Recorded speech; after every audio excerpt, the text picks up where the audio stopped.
Thank you, Mr. Speaker. Mr. Speaker, distinguished members of the House, my fellow public servants, a pleasant afternoon. At the outset, allow me to congratulate all my esteemed colleagues, both re-elected and the newly elected, on your successful campaigns in the last elections.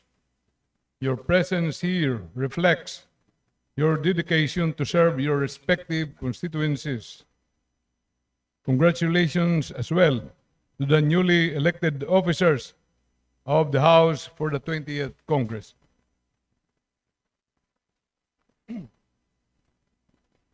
Today is the fourth day of the session of this Congress. Last Monday, July 28, we listened to the President's fourth State of the Nation address. The nation heard his report on accomplishments and his vision for the future. President Marcos opened with a plea to set aside differences. In the aftermath of the last midterm elections, a call we acknowledge. While we believe in the sincerity of the President in this call for unity, we also believe it requires prioritizing people's urgent needs over political expediency. As expected, the SONA was rich with numbers and details of accomplishments as well as positive indicators signifying economic progress. We recognize the efforts behind these programs and initiatives. Indeed, every stride, no matter how modest, propels our nation forward. Pinupuri natin ang administrasyon sa pagtutok nito sa pagpalago ng ekonomiya, pagpaunlad ng infrastruktura, at pagbibigay ng serbisyong panlipunan.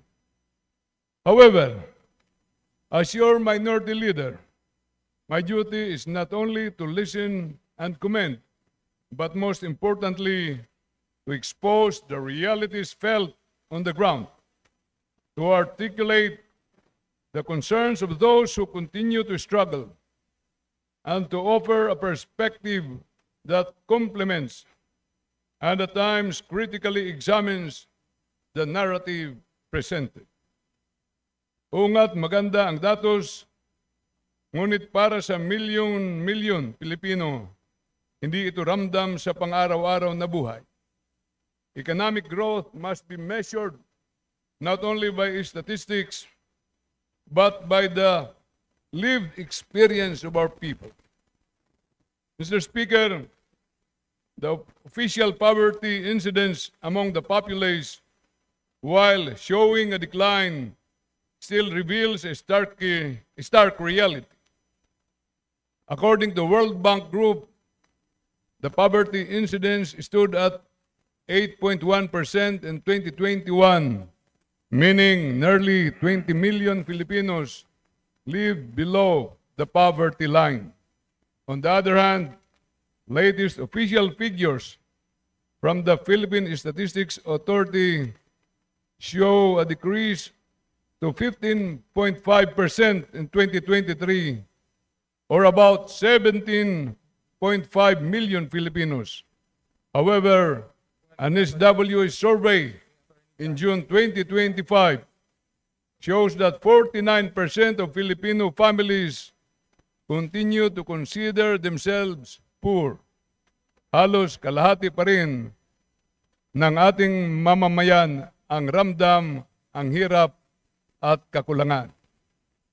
In the recent survey by Pulse Asia, Filipinos were clear on their top priorities: economic issues, controlling inflation, reducing cost of goods and services, lowering rice prices, increasing wages, expanding employment and livelihood opportunities, and reducing poverty and hunger.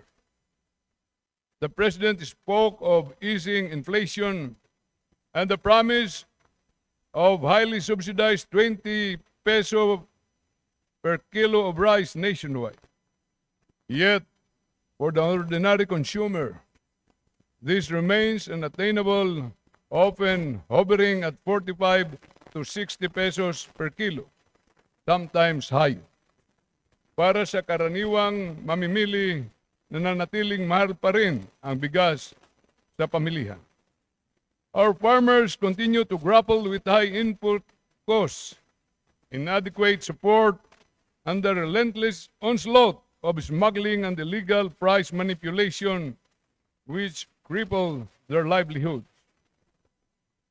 Short-term price controls are not enough. Ang kailangan natin ay isang pangmatagalan na matatag na plano sa agrikultura. Isang planong tunay na magpapalakas sa ating mga magsasaka, magbubukas ng mas maraming oportunidad sa kanayunan at magtitiyak na may sapat at abot kayang pagkain sa bawat hapag kainan. Hindi natin ito makakamit kung aasa lang tayo sa kontroladong pag-aangkat. Dapat manggaling mismo sa lakas ng ating sariling ani ang solusyon. Further, Mr. Speaker, the call for a significant and legislated wage increase for our workers remains loud and clear. While regional wage boards make adjustments, these often fall short of providing a living wage in the face of persistent inflation. Sa ating mga manggagawa na siyang gulugod ng ating ekonomiya, ay nararapat lamang na makatanggap ng patas na bahagi sa pag-unlad ng bayan. Nanawagan tayo sa administrasyong ito na isulong ang isang pambansang minimum wage na tunay na sumasailalim sa halaga ng pamumuhay at nagbibigay ng dignidad sa bawat pamilyang Pilipino. Sa larangan ng edukasyon, binigyan din ng Pangulo ang mga hakbang para mapataas ang kalidad ng pag-aaral at masolusyonan ang agwat sa digital na teknolohiya. Maganda ang layunin, pero malayo pa tayo sa tunay na kalidad ng edukasyon. Our Constitution provides for a system of free education in the elementary and high school levels, and Republic Act number 10931 provides free education at the tertiary level. However, our students continue to lag in international assessments, and many still lack basic comprehension skills. Beyond classrooms and gadgets, we must address fundamental issues: the welfare and continuous training of our teachers, the relevance of our curriculum, and ensuring that every child, regardless of socio-economic background or geographic location, has access to quality, holistic education. Edukasyong maghahanda sa kanila, hindi lang para magbasa at magsulat, kundi para makipagsabayan sa mundo. Second to none, our government must invest heavily in education to produce graduates ready to join the critical workforce for national development. Mr. Speaker, totoo ang sinabi ni Presidente Marcos. Dito sa atin, mahal magkasakit. Mahal ang gamot, kulang ang pagamutan, walang doktor, lalo na sa mga liblib ng mga bayan. Our healthcare system, despite increased budgets and PhilHealth expansions, still faces immense challenges. A shortage of doctors, nurses, and other medical professionals strains our hospitals and clinics, especially in rural, underserved areas. Bagamat malaking ginhawa ang libreng dialysis, dapat nating itanong, handa ba ang ating mga pasilidad pangkalusugan na tugunan ang dami ng nangangailangan? Sapat ba ang mga kabayaran at proteksyon para sa ating mga medical frontliners? And what about the often overlooked crisis in mental health? We need a comprehensive national mental health program that provides accessible and affordable services. Mental health must be treated with the same urgency as physical illness. Full implementation of Republic Act number 11036, the Philippine Mental Health Act, must happen now with adequate funding. And also, Mr. Speaker, while we hear of free hospitalization in DOH-run hospitals, the reality on the ground, especially in the provinces, is that many provincial, district, and municipal hospitals still lack resources. Ang totoo, sa maraming probinsya, kailangan pa ring magbayad kahit simpleng gamutan. WHO data shows the Philippines has only one hospital bed per 1,000 people, far below the global average of 2.7 and the World Health Organization standard of 3 to 5. Compare this to hundreds of provincial districts and municipal hospitals serving most Filipinos, especially in far-flung areas. We welcome PhilHealth's clarification on the zero balance billing policy and urge strict compliance. The proposed Local Health Record System Act is equally vital, ensuring a patient's records follow them anywhere, allowing continuous and efficient care. Moving to infrastructure, the President identified several ongoing, soon-to-be implemented big tickets projects under Build Better More program, roads, bridges, and railway. These include Bataan-Cavite Interlink Bridge, Pinar-Bicol Line, SLEX Extension, Mindanao projects, national fiber, backbone, and internet connectivity. While the importance of these projects for long-term development cannot be underestimated, we must not lose sight of the daily commuting crisis in urban centers. The Libreng Sakay program and free bus services offer relief, but they are partial solutions at best. Metro Manila traffic alone costs 3.5 billion daily in lost productivity. Hindi sapat ang panandaliang lunas. Kailangan natin ang tunay na desentralisasyon para umunlad ang iba pang lungsod at rehiyon, lumikha ng trabaho at maghikayat ang ating kababayan na bumalik sa kanilang bayan upang maibsan ang siksikan sa Metro Manila, Cebu, Davao at iba pang urban centers. Connectivity must be national in scope. A glaring omission in the SONA was the Luzon-Visayas Bridge linking Sorsogon and Northern Samar. This is not just a bridge. It is a lifeline for commerce, food supply, and national unity. It must be a top infrastructure priority. Existing lifelines like the Maharlika Highway need urgent rehabilitation. Our domestic airports also lack a coherent master plan. Piecemeal improvements won't do. We need a long-term national strategy. On the critical issue of power and electricity, Mr. Speaker, while the President highlighted plans to complete nearly 200 power plants and expand solar home systems, the reality for many Filipinos remains challenging. We still endure frequent brownouts and blackouts, causing huge economic losses and disrupting daily life. This is evident in crises such as the one in Siquijor.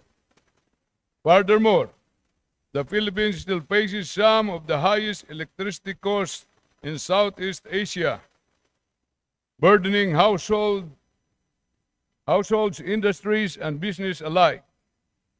While efforts to increase generation capacity are welcome, the government must ensure that these translate to reliable, affordable, and accessible power for all.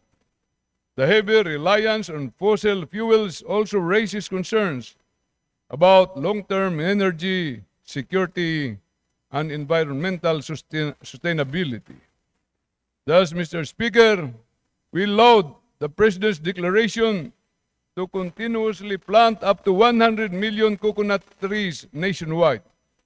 This is an ambitious and commendable goal with immense potential, not only for agriculture, but for energy independence.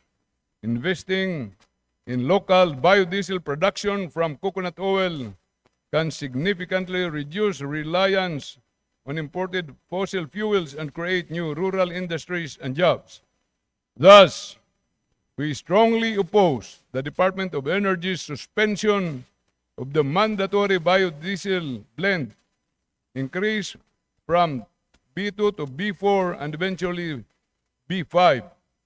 This move contradicts Republic Act number 9367, the Biofuels Act of 2006, which mandates biofuel use to cut oil imports, low emissions, and boost rural employment. Kung kaya gamitin ang langis ng ating niyog para mabawasan ang pag-angkat ng krudo, bakit pa tayo umatras? Mas mabuting mag-invest tayo sa sarili nating likas yaman kaysa umasa sa produktong dayuhan. Days before the President's SONA, much of Luzon, including Metro Manila, was battered by heavy rains and flooding from habagat and tropical storms Rising, Dante, and Imo. These events raised concerns about the government's flood control projects and allegations of corruption in their implementation. Public funds meant to protect lives must not be siphoned off by corrupt officials and their cohorts.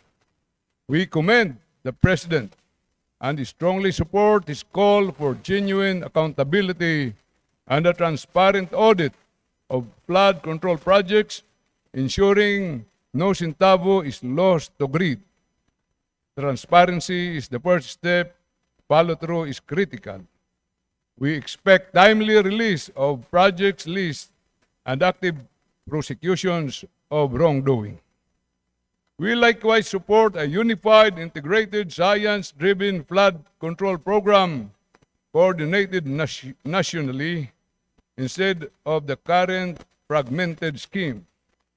There is also a critical need for durable seawalls in Pacific-facing provinces. The catastrophic storm surges from Yolanda and Ruby show the devastation of coastal vulnerabilities. Just last week, a magnitude 8.8 quake of Russia's east triggered a tsunami warning in several countries, including ours. These seawalls would save lives, protect communities, and secure livelihoods from extreme weather and tsunami threats. Solid waste management is another urgent issue. The devastating floods highlight the failure to implement Republic Act 9003, the Ecological Solid Waste Management Act. The Philippines generates 40,000 tons of waste daily, much of it unmanaged. This worsens flooding and destroys livelihoods year after year. We must strengthen Republic Act 9003 with updated provisions for segregation, recycling, composting, and safe disposal facilities, plus stricter enforcement and accountability from LGUs. While the President's mention of the effective and ghost flood control projects drew applause, The loudest silence was its failure to address online gambling. The proliferation of online gambling generated over 51 billion revenues in just first quarter of 2025, but it also wreaks havoc on Filipino families, causing addiction and financial ruin. The Pogo ban from his third SONA was a step in the right direction, but we need to go further. Ban all predatory online gambling platforms, apps, and websites that prey on the vulnerable. Dapat tuluyan ng wakasan ang mapinsalang aktibidad na ito. But we must also provide alternative livelihoods for displaced workers, not just shut operations down. For democracy to truly flourish, we must address weaknesses in our political system. We need genuine political party reforms, including stricter campaign finance rules for transparency and fairness. We must also revisit and amend the party list law to ensure it serves its true constitutional intent, representation for the marginalized and underprivileged sectors. These reforms will strengthen institutions, promote issue-based politics, and move us away from the personally driven campaigns.